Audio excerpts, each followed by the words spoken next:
Ya, bismillahirrahmanirrahim. Kita lanjutkan lagi. Untuk meningkatkan produktivitas, kita harus menguasai software terbaru dan yang banyak dipakai di unit bisnis atau di masyarakat. Microsoft Office 2019 yang terbaru ya, silakan dikuasai atau aplikasi-aplikasi yang lain. Kemudian di bidang sumber daya manusia, bisa meningkatkan efisiensi dan mengatasi pekerjaan yang sulit dilakukan oleh manusia. Contoh misalnya memahami reaksi kimia melalui simulasi.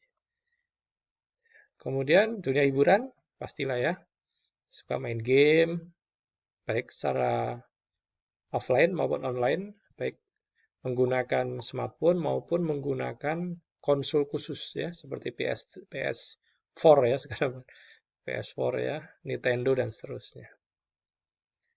Browser dipakai untuk mengakses internet. Nah, tadi itu 1, 2, tadi apa? Latar belakang ya. Nah, sekarang kita masuk definisi. Apa definisi teknologi informasi? Ya. Jadi yang pertama adalah studi, perancangan, pengembangan, penerapan, dukungan, atau manajemen komputer yang digunakan dalam sistem informasi. Ya. Nah, kalau diringkas lagi, ada 2 pemain utamanya, yaitu hardware dan software. Jadi kalau mau ditambahkan lagi, ada lagi nanti namanya brainware. Dilihat dari namanya, komputer berasal dari kata compute atau menghitung. Ya, jadi dulu di awal-awal ada kalkulator kan, jadi menghitung pertama itu manual, pakai rumus-rumus gitu ya. Kedua, dengan ditemukannya transistor itu muncul kalkulator.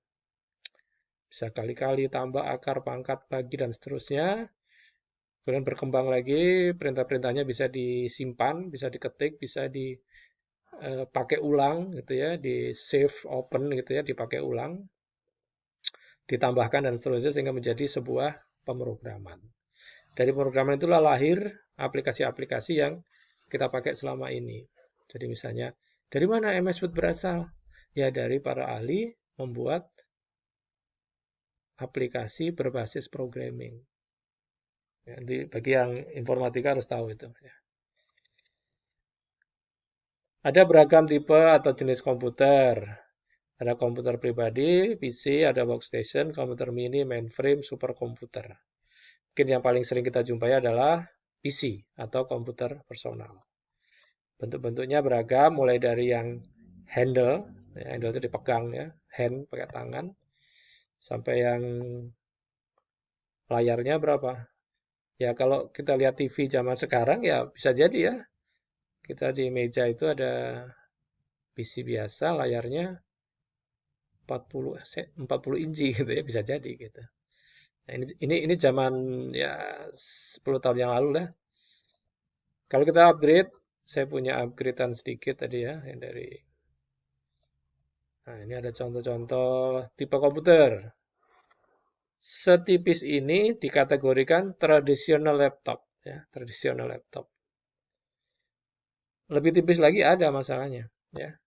Kelompoknya ultra thin atau ultrabook, ya, ultrabook. Jadi sekarang itu pak tipis-tipis gitu istilahnya ya. Pak tipis-tipis, pak ringan-ringan, pak canggih-canggih, paling cepat, paling canggih, paling tipis, ya harganya jangan paling mahal tapi ya nggak laku nanti. Ya. Yang kedua model tablet. Tablet adalah middleware, tengah-tengah ya, tengah-tengah antara pengguna smartphone dan pengguna laptop. Ya. Kalau layarnya sih bervariasi ya. Tablet itu yang layarnya 6 inci juga ada ya, 6, 7, 8. Tapi 10 juga ada inci. Tapi fokusnya biasanya di 8 ya. Jadi 8 inci lah cukupan. Karena kalau untuk apa ini, smartphone biasanya 6 inci. Laptop berapa tadi? 8. Sorry. Tablet 8, laptop 14 lah gitu. TV yang di rumah 40 lah gitu. Jadi naik gitu ya. Nah, untuk PC desktop itu sekarang sudah dibuat simple, tidak ribet ya, nggak pakai kabel lah sekarang itu ya.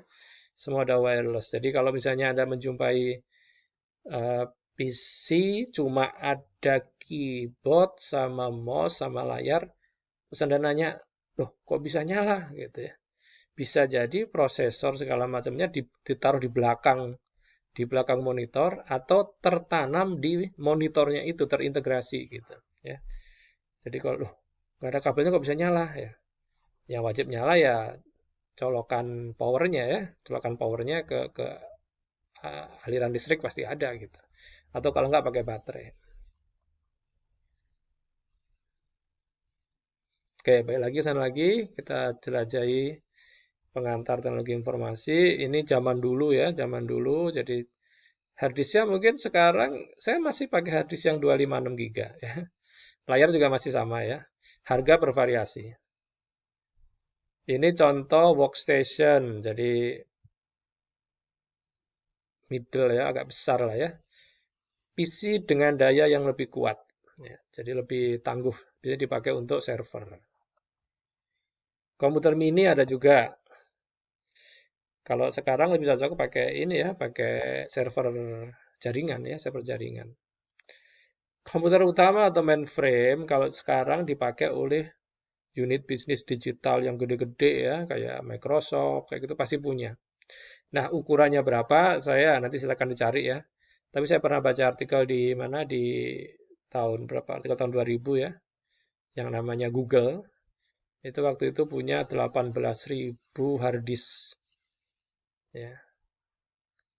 Ya segitu banyak. Simpan di mana? Ya mungkin di setiap cabang, setiap kota ya disimpan.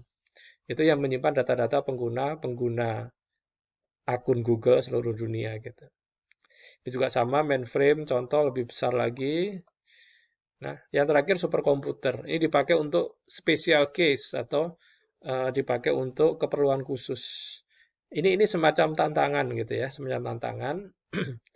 Siapa sih yang paling bisa menciptakan sistem komputer yang paling cepat? Nah, gitu. Yang disebut dengan superkomputer. Jadi kalau misalnya ya apa saling memecahkan rekor gitu kira-kira. Jadi kalau bisa lebih cepat itu yang jago gitu, yang lebih hebat. Komponen-komponen sistem komputer ada 3, hardware, software, brainware. Kalau hardware itu perangkat keras, software aplikasinya tidak kelihatan ya, tidak kelihatan, hanya kelihatan ketika Anda buka Windows Explorer. Terus orangnya atau pengguna. Pengguna dibagi dua ya, pengguna sama pembuat ya. Jadi programmer sama operator. Ditambahkan dengan komunikasi ketika kita tersambung dengan jaringan lokal atau LAN, atau kita tersambung dengan jaringan global menggunakan internet. Ya. Kemudian prosedur-prosedur bisnis, prosedur-prosedur IT, plus database sebagai media simpan data-data kita. Nanti database bisa ditingkatkan lagi ya. Kalau sudah cukup banyak, akan dibangunkan sebuah sistem namanya big data. Sekarang misalnya, data-data COVID itu diintegrasikan seluruh dunia itu sama WHO. Jadi diupdate terus. Contoh perangkat keras ada monitor. Monitor terbaru bagaimana? Tadi ya wireless. Terus resolusinya yang setahu saya sudah 4K. Ada juga yang 8K, 8K ya. Jadi resolusi sangat tinggi. Sistem unit paling penting di sini adalah CPU atau prosesor. Prosesor saat ini kalau di Intel Core i7, Core i9 ya. I7, i9 saat ini kalau generasi 10 kalau nggak salah, ya, generasi ke-10. Jadi kode di Intelnya itu misalnya Core i5 10 sekian gitu. Generasi ke-10. Kalau Ryzen itu, kalau AMD itu menggunakan Ryzen. Ryzen itu ada Ryzen 3, 5, 7. Ya, dengan masing-masing seri. Ya. Jadi laptop saya yang saya pakai ini pakai Ryzen 5 2500. Jadi seri kedua, generasi kedua. Gitu. Nah sekarang muncul lagi yang 2020. Ini saya beli setahun yang lalu. 2020 itu berarti pakai Ryzen 53500 ya, dan seterusnya. Terus disk drive sudah tidak hard disk dan SSD gitu ya. Kemudian jaringan network sudah global ya, bukan lagi lokal, global. Keyboard terbaru udah wireless, sudah terintegrasi antara mousepad ya dan papan ketik. Printer sudah bisa 3D. Anda bisa ngeprint muncul benda 3 dimensi. Anda bikin gantungan kunci bisa ya, tapi printernya masih mahal. Kamera digital, nah ini dia. Ini hampir semua pengguna smartphone jadi seorang fotografer kamera digital sekarang. Mouse yang paling canggih apa? Wireless, jangkauannya jauh, tidak bersuara. Jadi kalau dulu kan bunyi klik, silakan diklik. Sekarang mouse yang baru-baru nggak bersuara. LCD proyektor pendukung kalau kita di kelas gitu ya.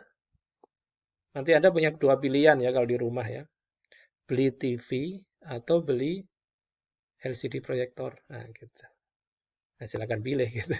Kalau rumah kita sering pindah-pindah, mungkin lebih cocok LCD proyektor gitu. Atau kalau kita sering presentasi ya LCD proyektor. Optical disk atau hard disk atau backup data sekarang lagi bergeser dari hard disk ke SSD. Bahkan kemarin saya juga ada lihat SSD itu ada lagi yang lebih baru lagi. Ya.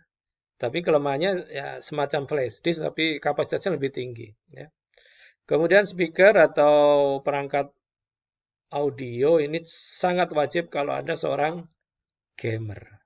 Anda seorang gamer atau Anda sering melakukan presentasi, silakan digunakan speaker yang baik. Plus mikrofon ya, plus mikrofon. Seperti yang biasa kita pakai untuk merekam materi ini. Nah, ini mikrofon tadi kelewat ya. Mikrofon juga, modem juga. Modem bisa Anda pakai modem yang tradisional yang lewat pelanggan, pelanggan di Telkomsel atau Telkom IndiHome segala macam. Atau kalau misalnya pakai smartphone juga bisa. Nah, ini contoh-contoh gambar-gambar dari kamera digital ya, webcam ya. Di sini webcam juga udah ada yang bagus sekarang yang sudah full HD ya, bagus. SD proyektor, printer laser kalau printer laser sudah terintegrasi ya, pakai jaringan sudah ada. Ini juga sama.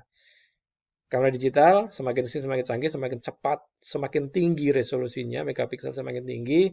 Nah, kalau DVD writer udah jarang kayaknya nih. Sekarang orang lebih suka menggunakan hard disk atau SSD eksternal. Atau storage di awan. Menyimpan data di uh, uh, cloud atau di awan ya. Semacam Anda nyimpan di Google Box gitu ya, Dropbox gitu ya, Dropbox. Jadi nyimpannya di sana, di atas sana, di servernya Google gitu. Jadi kalau Anda pakai WA misalnya kan, kalau pakai WA itu kan Anda file-filenya itu disimpan di mana? Ya di servernya WA gitu. Kecuali kalau Anda udah download. Sehingga kalau Anda misalnya kerja di rumah, di kantor, kalau saya kadang-kadang data saya simpan di storage cloud tadi itu atau di WA. Disimpan di situ, nitip gitu. Ya. Mikrofon semakin kesini semakin canggih, semakin clear ya, semakin jelas ya. Kalau audio itu semakin kesini semakin seperti apa ini Harman Kardon kayak gitu-gitu ya. JBL itu yang keren-keren itu bagus semua kalau dipakai untuk mengeluarkan audio ketika kita menggunakan IT. Nah, kita break dulu, nanti kita lanjutkan lagi di sesi berikutnya.